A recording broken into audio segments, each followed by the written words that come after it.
Hey MMA fans, Cage Minds, your host Micah Frankel, here to do another interview. This time we're glad to be joined by Isaac Vallie Flagg, coming off of his huge win over Jay-Z Cavalcante at the Strikeforce Barnett Cormier Heavyweight Grand Prix Finals. Huge win for you, Isaac, and congratulations.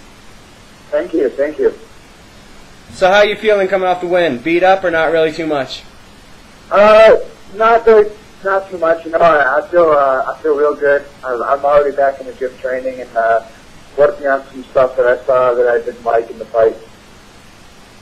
Well, talking of that, always, every mixed martial artist want to be a perfectionist. What was it that you saw in your own performance that you weren't happy with? I wasn't happy with my takedown defense, and I was looking for a knockout shot too much, not trying to put together combinations the way I should have. So, a couple things that I wasn't happy with. All right. How was it possible throughout that fight that as we got into the second and third round, it looked like you kept getting stronger as Jay-Z was getting tired? You just kept building. How's that possible? I have real good conditioning. I train with some real tough guys, and I push myself with my conditioning. I got tired in the fight one time, and I told myself I never wanted that to happen again. So whenever I do my conditioning, I really try to push myself to not just not get tired, but to get stronger as the fight goes on. Awesome. And also, how do you feel training at the high altitude in Albuquerque, New Mexico? How does that help you with that gas tank? Obviously, if you're training at altitude, you have a little bit better cardio when you're at sea level, so I think that helps a lot. We also have some nice mountains to run, so you're in the mountains during sprints up mountains, and it's pretty horrible, but it ends up paying dividends to the fight. All right. I rewatched your fight yesterday, examining it and stuff, and how surprised were you that in the third round when you landed that big front kick right to Jay-Z's face, how surprised were you he didn't go down from that? Not just that one, but a lot of, I feel like I hit him with a lot of shots in the third round, and I was really trying to put him away, and that dude is tough as nails. He wasn't, not only was he not showing anything, but he just kept marching forward after I hit him with stuff. So, I knew he was going to be tough, but I was hoping I could put him away. And I wasn't too surprised because, like I said, I've been a fan of Jay-Z for a while, and I knew he was super tough. Right. I was wondering if you could also talk about a little bit the importance of a diversified striking style, because you were landing the kicks, those beautiful jumping knees, coming inside, and also trying to escape the clinch with the elbows. It was a beautiful, use of different techniques and of all the different tools. Can you talk about a little bit how important that is? Mixing up your striking is super important. It's just like it's mixing up any technique, whether it be on the ground or striking or anywhere, is important. You always have to keep your opponent kind of guessing about what you're going to be doing next. If you start to become predictable, whether it's on the ground or standing up, people are going to start to catch your rhythm and start to catch you with stuff. So, you always have to be using different techniques. And that's one thing that Greg instills in us, and Mike Winklejohn and Mike Vallie, our other striking coach, as well as, like Israel Martinez, our wrestling coach. All right, awesome.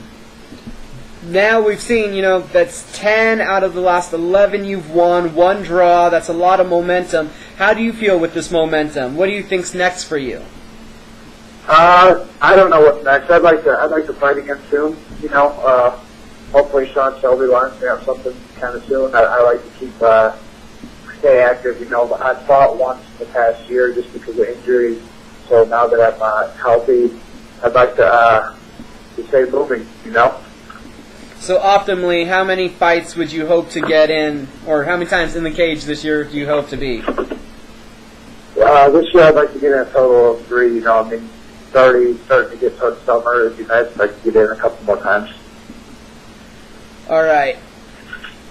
Well, like we said, that was a great performance from you. You said you were unhappy with your takedown defense. What else do you really feel there is that you need to work on to completely round out your game? I always think I need to improve on everything. You know, I mean, I think that if you quit improving, quit growing, then you're going to be stagnant.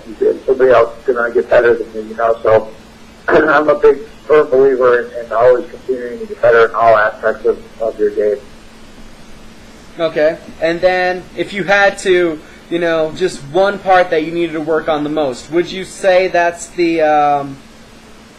that takedown defense, or what would you say? Sorry, go for it. I would say definitely my wrestling. You know, so you know, I mean that's the one area where I'm lacking the most is my wrestling. So. Okay, and where do you think an opponent most needs to be aware of your best attribute is? My best attribute, I mean, like I've always said before, my best attribute is going to be my toughness. You know, I'm not afraid to sit and trade with the dude who I know is a hard hitter, you know. Right, and that was a great, entertaining fight. Now, I had a couple other questions for you. Heard you're big into sci-fi. Yeah, I like some bad sci-fi movies that come on the Sci-Fi Channel. I don't know if I'm big into it, but I'm a big Star Wars fan, and I like some pretty cheesy movies.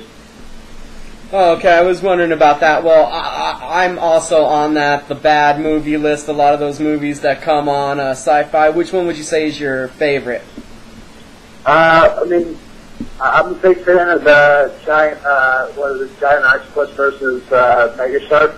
Yes. And yeah, which is pretty sweet. The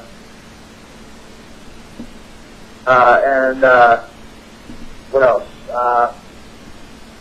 And what was the swamp volcano, which is about the BP disaster essentially. So there's a lot of really cheesy movies out there that I'm a fan of. Anything that you catch on Sci-Fi on a Sunday afternoon when they're doing their little marathons, the creature features. Right. Okay, last question I had saw this one day on Twitter, Yeah. You and the Jackson guys talking about miniature golf. So who's the best miniature golf player in the team? Oh, me and Coach Swanson by far. Tina Carano came out here. She actually showed us all up at our mini golf game, but since Tina hasn't come back, I'm going to have to say me and Cub Swanson are definitely we have teams going, and me and Cub Swanson are top of the heap as far as the mini golf goes. Do you guys go to putt-putt, or is this over at the Hinkle Family Fun Center? Well, we go to the Hinkle Family Fun Center. All right. So Jackson's Mixed Martial Arts, not only good at fighting, but watch out for their miniature golf games, too. Yep. Thank you for this time. Thank you for the entertaining interview. Give you a moment to thank anyone that you wanted to thank from this past weekend because they didn't really interview you during the event. Give you that time now. I always want to thank my coaches and my team. Without them, I wouldn't be winning, and I wouldn't be improving. So I always got to thank my coaches and my team and everybody who sponsored me for this fight. So. Okay, well, again, we have to thank Isaac Vallie Flagg, and to be honest, you have no clue how much this means to me. I'm based out of Albuquerque, New Mexico myself, so for you to be the first Jackson's team member to come on the show, I got to thank you very, very much for that. Not a problem, man. Thanks for having me on. Best of luck in the future. Hope to see you fight again this summer. Thanks, man. Talk to you soon. Okay, have a good one. Bye.